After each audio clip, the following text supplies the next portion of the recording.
Y lo nuestro es una revolución de las conciencias. Hay un señor ahí, puede ser un intelectual, yo no lo conozco, que él dice, ¿y qué vamos a hacer hacia adelante? Es antes de las elecciones del 21. Y ahí entra Aguilar, pero lo que pusieron de Aguilar de ayer no es lo que expresó tal cual. O repítanlo. Nada más Aguilar. Mire, hay... Sí. A ver. Bienvenido, Héctor. Gracias, ¿cómo están? Si quieres oíste, Héctor, lo que dije hace rato, no habías entrado, ¿verdad? No, no había entrado, Rudy, pero sí Déjame hacer. ¿Cómo dice? ¿Qué quiere hacer? ¿Qué vamos a hacer? Eso es, ahí es. ¿Qué vamos a hacer? Y a ver, ahora sí, pongan a Héctor. De lo que les comenté, porque en ese aspecto tú eres una gente importante. Ayer comentábamos entre algunos de nosotros el gran descontento que tenemos y que existe por la administración del presidente López Obrador, ¿no? Y la verdad no estamos equivocados, estamos en la unidad. Por más que le quieras pensar las partes buenas, bueno, pues las partes malas rebasan por mucho a lo bueno. Pero lo que decíamos aquí, ¿cómo le hacemos nosotros los chavos de 75 años para hacer que este descontento se vaya, se permee hacia las clases populares, a las clases que tienen 30 y 40 millones de votos, a las que hay que hacerles entender las equivocaciones y los errores del presidente. Ese es el resumen, Héctor, de lo que hace un momento estábamos comentando, y estábamos pensando que cada semana como que nos dejáramos una tarea, es lo que propuso Alejandro Ostros, que me parece muy, muy cuerdo, que nos dejáramos una tarea para un tema, hablamos un rato de chachachá y de cotorreo y de jajaja, pero un rato también de algún tema en el que todo el mundo nos metamos, y durante una semana tenemos tiempo para más o menos prepararlo, para dar opiniones al respecto. Eso era. ¿Puedo yo? ¿Puedo? Escuché. Adelante, Héctor. Sí. Bueno, me parece muy buena idea esta de poner un tema, ¿no? Y traerlo más o menos pensado. ¿Qué hacer para que esto llegue a la inmensa mayoría del país? No, yo no lo sé. Lo que sí sé es esto, que este gobierno tiene totalmente perdido el pleito en lo que durante la época de Fox se llamaba el círculo rojo. Lo tiene totalmente perdido. A ver, párale. Es interesantísimo. Este gobierno tiene perdido lo que antes se llamaba círculo rojo. Círculo rojo es élite, la élite. O sea, nosotros no podemos con la élite, que ese es un error. Quizá en la cúpula, sí, ahí está muy difícil, pero hay muchos empresarios inteligentes, muchos. Y si se incluye en el círculo rojo intelectuales también, de investigadores también, periodistas también, la llamada clase política. Pero digo, él ya pontifica y dice, tienen perdido el círculo rojo. No es así. Claro, puede haber hipocresía. Yo les pregunto, porque tengo comunicación constante con los empresarios, y les pregunto cómo les va. Y la mayoría me dice, muy bien. Bueno, por algo México es de los países más atractivos para la inversión en el mundo. Y ahí están los datos. Pero bueno, esa es la primera parte. Segunda, a ver, sigue. No hay un análisis de prensa nacional o internacional que defienda lo que está haciendo. Hay. Muy cierto. Muy cierto. No hay un análisis de prensa nacional e internacional que defienda lo que está haciendo. Totalmente de acuerdo. Ahí estamos en franca desventaja, como se diría en el béisbol. Ahí perdemos por paliza. Lo hemos dicho aquí, de 95 comentarios, no, de 98, digo de 100 comentarios, 98 en contra, 2 a favor. Y es en México y en el extranjero. Es Washington Post, el New York Times, ahora con la marcha, todos ellos. La gran prensa mundial. Eso es cierto, ¿eh? Síguele. 2 o 3 o 4 que intentan fallidamente apoyar y muchos de los apoyadores abiertos han desaparecido. Bueno, ¿esto qué quiere decir? Esto quiere decir que fatalmente, por los caminos más complejos que puedan imaginar o por los más simples, eso que está en el círculo rojo, tarde o temprano se vuelve lugar común en el círculo verde. No hay nada. Fatalmente. Todos nos vamos a volver fifís. Ya, todos, fatalmente. ¿Sí? Estamos hablando del ideólogo de Salinas de Gortari y luego de Zedillo. Todo esto es muy bueno para los jóvenes.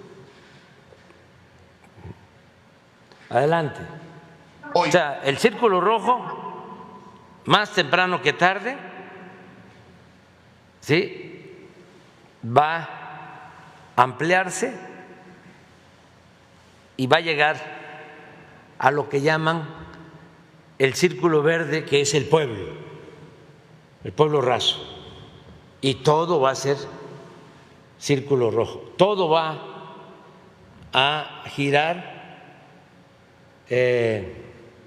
acorde con el pensamiento neoporfirista o conservador. Vamos adelante. No hay nada de lo que llevó a López Obrador a la victoria: corrupción, inseguridad y honestidad. Nada que no hubiera sido unas cuantas presencias en el círculo rojo que se fueron profundizando a partir de Calderón con la violencia, a partir de Peña con la corrupción. Primero fueron las críticas en el círculo rojo y luego eso se volvió un lugar común para todo el mundo. Eso va a suceder aquí también, porque ha sucedido sistemáticamente. O sea, yo soy esto que estamos como, párale, soy como Calderón y como Peña, ¿no?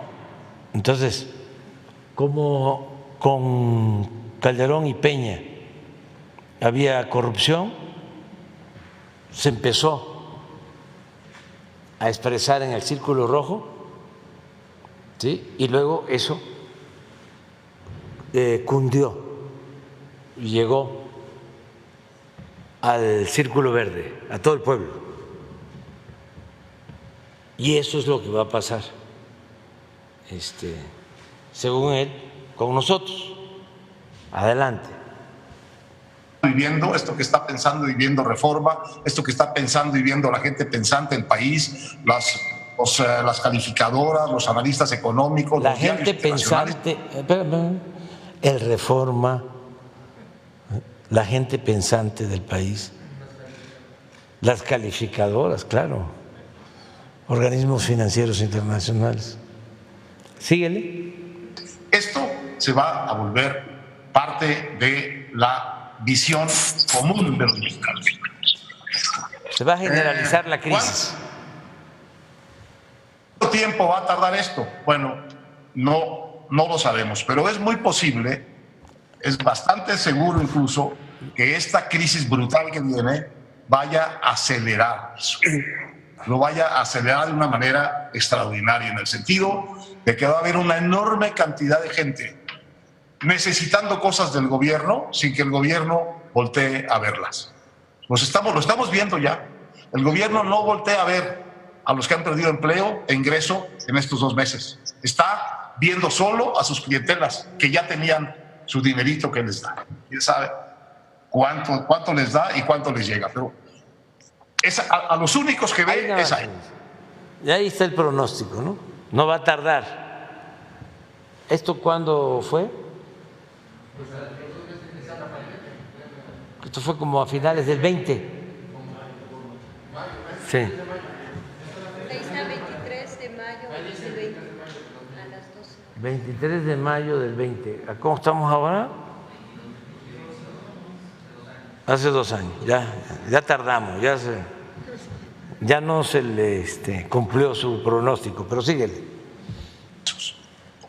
Entonces, el tema es cómo se organiza esto políticamente para que tenga una consecuencia en quitarle poder.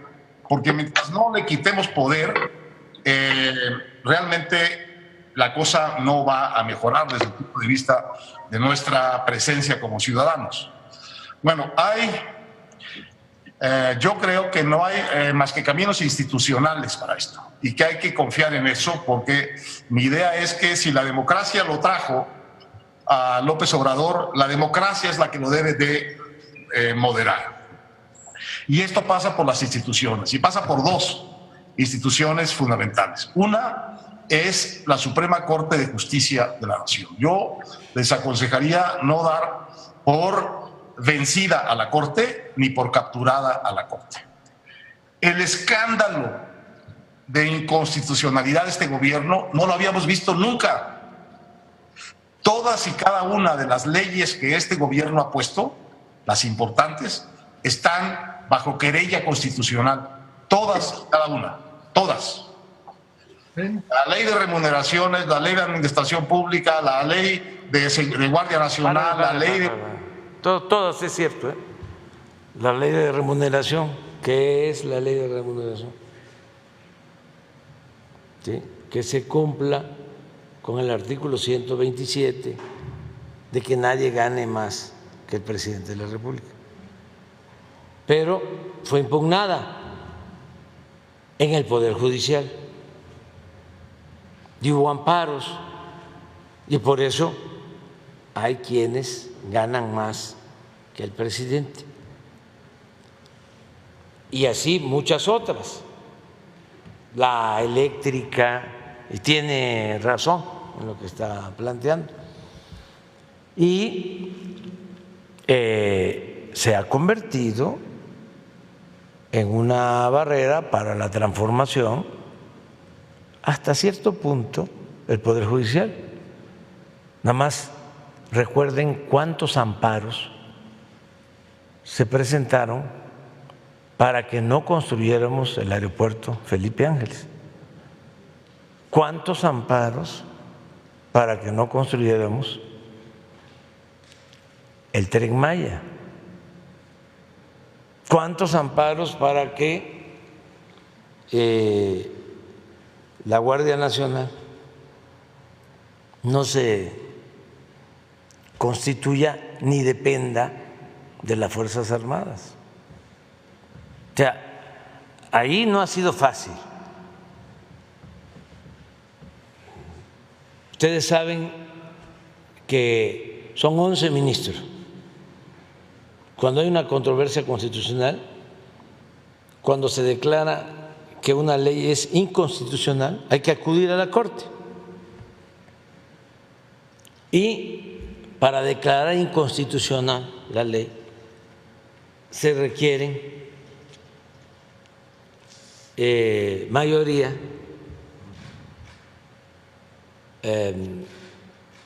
absoluta.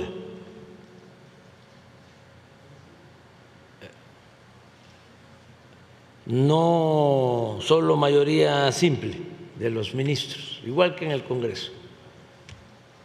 En este caso, de 11 se requieren 7, 8. Afortunadamente, en todas las controversias hubo una muy importante, la eléctrica, que no pudieron declararla inconstitucional porque era la defensa de las empresas extranjeras y salió adelante, y así tenemos otras. Pero es cierto, es decir, a ver, ¿cómo lo paramos? Con el Poder Judicial. Adelante. La fuerza, la ley de extinción de dominio, todas. Y sus obras, la cancelación del Naim y la creación del Santa Lucía, hay amparos contra ellas. Entonces, hay un trabajo que hacer muy serio con la Suprema Corte de Justicia, con los 11 ministros, porque no solo es que estén sujetas a querellas constitucionales estas leyes del presidente, sino que son groseramente anticonstitucionales. De manera que ningún ministro, ningún abogado con un mínimo pundonor puede aprobar eso y argumentar quién sabe qué para decir que eso es constitucional.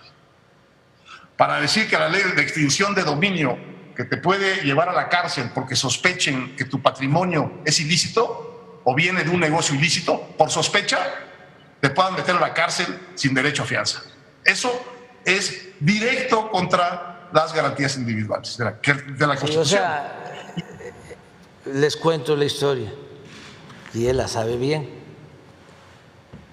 Cuando Salinas se consideraba delito grave la corrupción,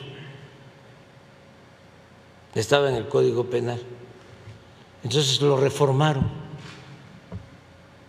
y dejó de ser delito grave la corrupción. De Salinas hasta que llegamos. Pero se atrevían, con la hipocresía que los caracteriza, a hablar de la creación de comisiones, de organismos autónomos para el combate a la corrupción, cuando no estaba tipificado como delito. Que en el tiempo que reformaron el Código Penal en la época de Salinas fue una ocurrencia, una casualidad. Entonces, ¿cómo ahora vas a ver cárcel para corruptos?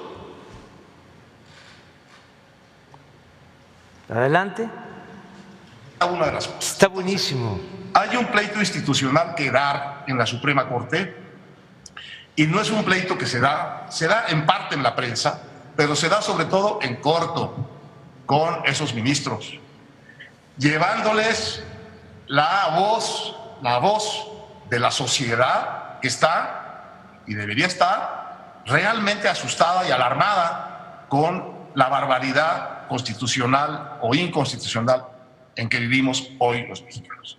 Esa es la primera oportunidad. Todo lo que puedan ustedes canalizar hacia la Suprema Corte es espacio bien ganado, porque con dos, no digo todas, con dos de esas leyes que ha puesto este gobierno, que la Corte le eche abajo, lo regresa al estatus de un presidente normal. Y lo obliga a hacer una cantidad de cosas que probablemente no puede hacer y va a estar en situación de ilegalidad mucho tiempo. Esa es la primera. No ha y la habido segunda son las... de nada. La Corte ha resuelto a favor y hemos sido respetuosos de la legalidad. Adelante. Elecciones del año 21. En las elecciones del año 21 hay que ganarle todo lo que se pueda, pero sobre todo, ya lo habíamos hablado, la Cámara de Diputados, porque en la Cámara de Diputados es donde está el único poder real que este señor ejerce y sabe ejercer, y ejerce sin ninguna cortapisa, que es la asignación del presupuesto. Entonces, en estas elecciones de 21, que son todas elecciones locales, no son elecciones nacionales, son todas elecciones locales, las van a ganar candidatos locales o a perder. Esas elecciones tienen que ser unas elecciones de la sociedad mexicana frente a Morena. El presidente... Ganarnos las elecciones del 21 para quitarnos la mayoría en la Cámara de Diputados, porque la Cámara de Diputados tiene como facultad exclusiva la aprobación del presupuesto. Entonces, si nos ganaban la mayoría, nos quitaban el presupuesto. Ese el planteamiento, esa era la estrategia. Imagínense ustedes a una gente, a una familia de un pueblo que le está llegando lo que antes no recibía, porque estos se robaban el presupuesto. Héctor era atendido más que bien, vivía y vive colmado de atenciones y de privilegios. Pues un intelectual orgánico, pues, de un gobierno autoritario y corrupto, pues es bien atendido. Entonces, imagínense que va a votar esa familia que está recibiendo becas para sus hijos que nunca recibía, que está recibiendo una pensión para adultos mayores que nunca recibía, que está recibiendo una pensión para una niña, para un niño con discapacidad que nunca recibía, que si es campesino está recibiendo un apoyo para que siembre, si es pescador, lo mismo, si como se va a convertir en realidad, si es una gente humilde que no tiene atención médica, va a poder ir a un hospital y ser atendido por médicos, por especialistas, y todos los análisis y todas las medicinas las va a recibir de manera gratuita. ¿Qué les daban al pueblo? Nada. Solo volteaban a ver al pueblo cuando ven elecciones y repartían migajas. Pero estos están pensando que el pueblo es tonto. No, tonto es el que piensa que el pueblo es tonto con todo respeto. Ahora en el festejo voy a dar a conocer datos. Hay 35 millones de hogares en México. Les adelanto uno. Y en 30 millones llega cuando menos un apoyo o una porción del presupuesto nacional. ¿Cuándo sucedía eso? De 35 millones a 30 millones de hogares. Y el 5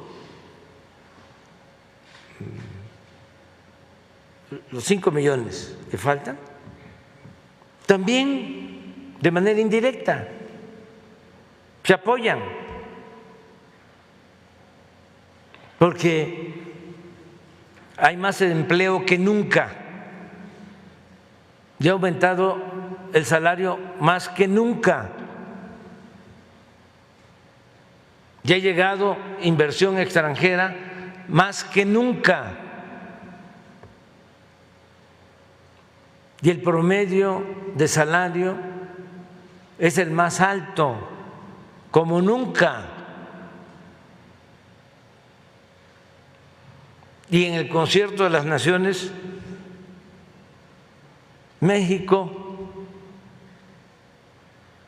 está en primer lugar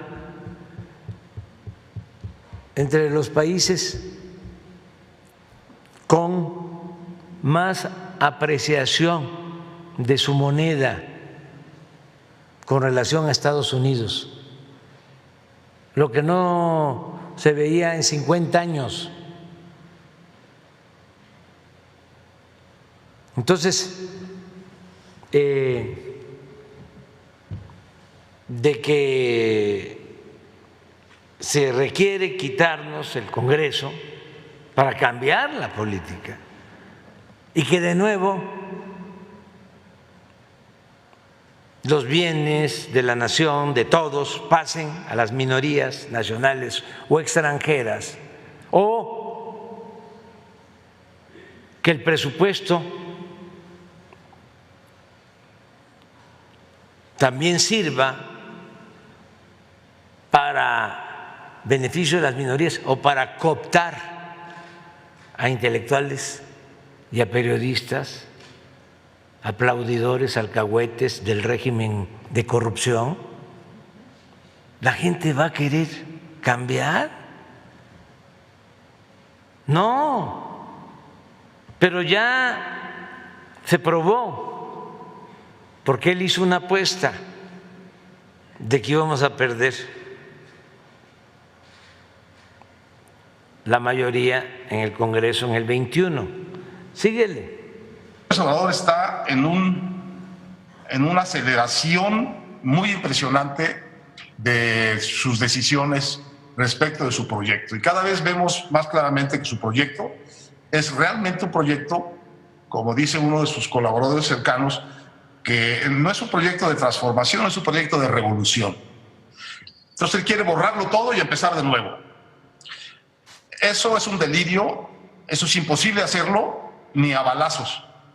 Ni las revoluciones violentas que han destruido un Estado han podido cambiarlo todo. Es imposible pensar que lo puedes cambiar dentro de la estructura de un régimen democrático, como a pesar de todo es el mexicano, porque solo... Eso es importantísimo. Esa era la apuesta, de que no íbamos a poder llevar a cabo una transformación de manera pacífica.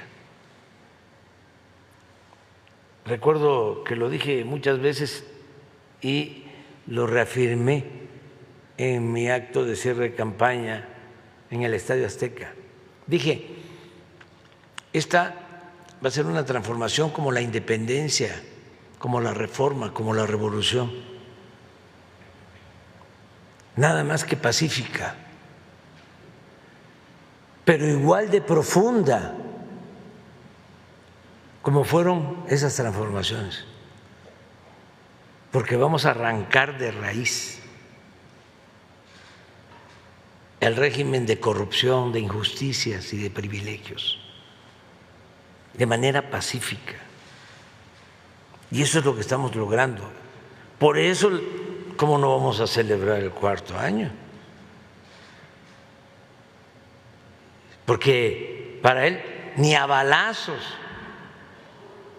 no, si no se necesitan los balazos ni la violencia. Este es un movimiento que ha sido, es y seguirá siendo pacífico. ¿Y dónde está la fuerza?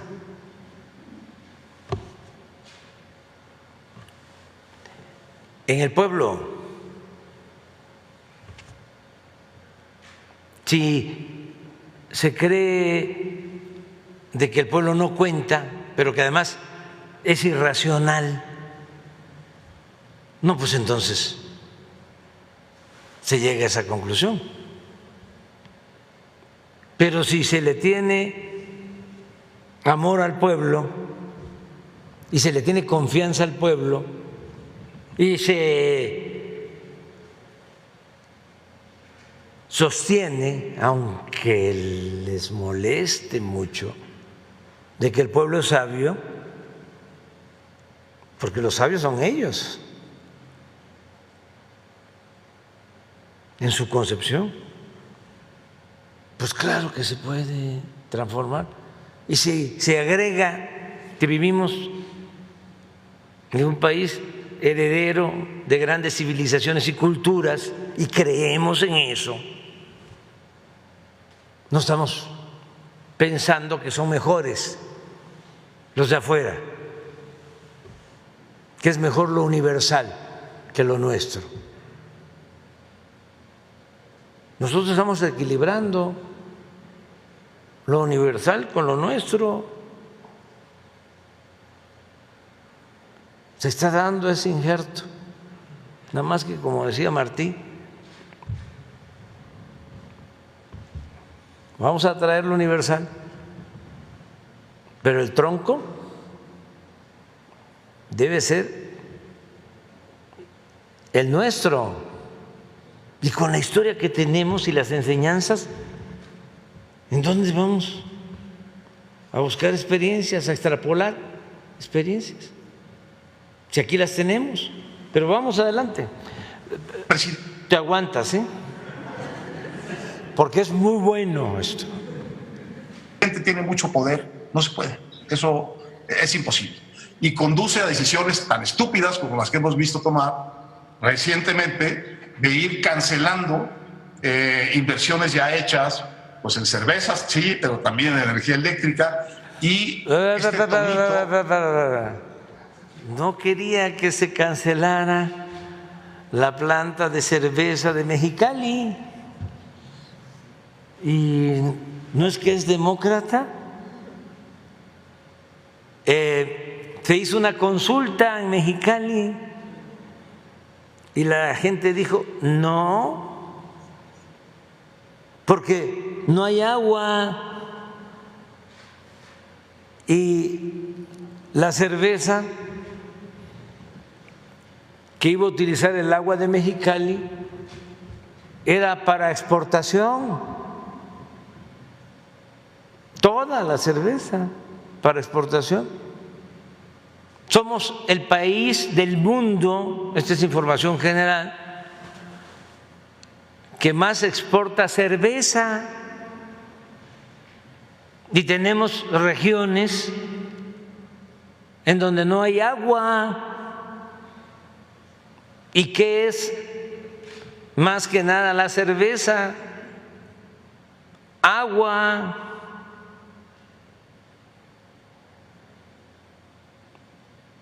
Pero entonces, adelante. De que ahora, ¿qué es lo que vamos a hacer con los ricos? Bueno, espero que los ricos entiendan ya, a partir de este tonito y de estas decisiones, que la respuesta que dan las revoluciones a la pregunta ¿qué vamos a hacer con los ricos? Es muy simple y es siempre igual en todas. en la Revolución Francesa, en la soviética, en la china, en la mexicana, en todas. Primero los usas, luego los expropias y luego los desapareces. Ahí está. A ver, repites. Es buenísima. Fíjense la fórmula que se aplica en todos lados. ¿Qué hacemos con los ricos? A ver. Y luego los desapareces. No, antes. En la Revolución Francesa, en la soviética, en la china, en la mexicana, en todas. Primero los usas. Los usas. Luego los expropias. Los expropias. Y luego los desapareces. Y luego los desapareces. Eso es lo que hacen las revoluciones con los ricos. Entonces, yo quisiera que tomemos nota de que estamos frente a un proyecto revolucionario y que cuando uno entiende eso, todas las estupideces que hace adquieren una lógica impecable. Él quiere que este país esté jodido y empobrecido para poderlo gobernar. Es lo que quiere. Es lo que quiere. Y eso uno lo tiene que concluir porque es la evidencia 1 más 2 más 3 más 4 más 5. Está equivocado, profundamente equivocado. ¿Va a perder? Yo creo que va a perder. Porque lo que eso va a hacer, eso sí que va a dividir a la sociedad y va a poner de un lado a ese gobierno con todos sus poderes y sus clientelas y del otro lado al resto de la sociedad. Léanse un artículo que va a publicar mañana Luis Rubio, que siempre ha sido muy escéptico. Una gente muy progresista, de avanzada, del periódico Reforma. Pero léanse el artículo. Adelante. De estas cosas, en donde plantea eso. Dice, bueno, esto ya llegó al tema de una disyuntiva. O gana el proyecto retro y autoritario del gobierno, o la sociedad se organiza y le da una salida a este asunto. Entonces, no hay salidas fáciles, no hay salidas rápidas, pero hay salidas institucionales y hay que organizarse en torno a eso. Veo que Ricky subió una petición que estaba muy bien hecha de revocación de mandato ya para López Obrador. Yo creo que no es el momento de la revocación del mandato ya para López Obrador, porque en este momento te lo podría ganar. Y podrías estarle dando a él un instrumento político que le urge tener en este momento. En cambio, si lo dejamos para el año 22 como está planteado institucionalmente, así está en la ley, así está acordado ya, entonces lo que vamos a tener tenemos un momento institucional de presión sobre la Corte. Tenemos unas elecciones intermedias en 21 en donde hay que derrotar a Morena y a López, y luego en el 22, muy probablemente, si perdió las elecciones del 21, estará tan jodido todo el país porque no se va a recuperar muy rápido, que probablemente pierda también la revocación de mandato por pendejo y por petulante. De manera que aquí hay un problema de timing. ¡Aplauso!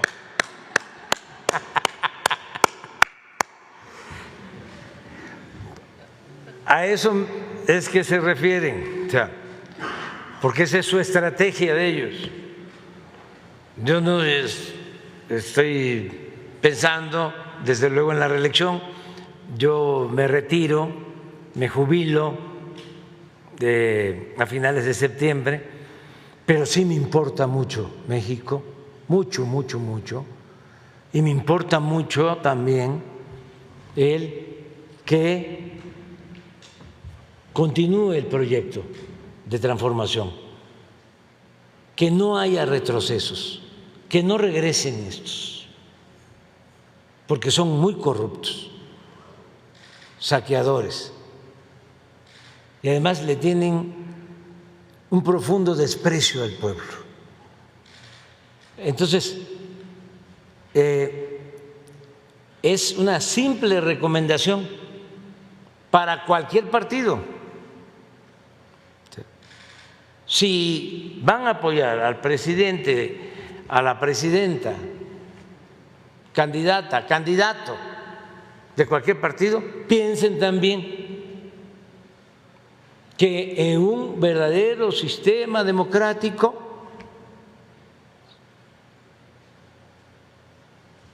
existe el poder legislativo y existe el poder judicial.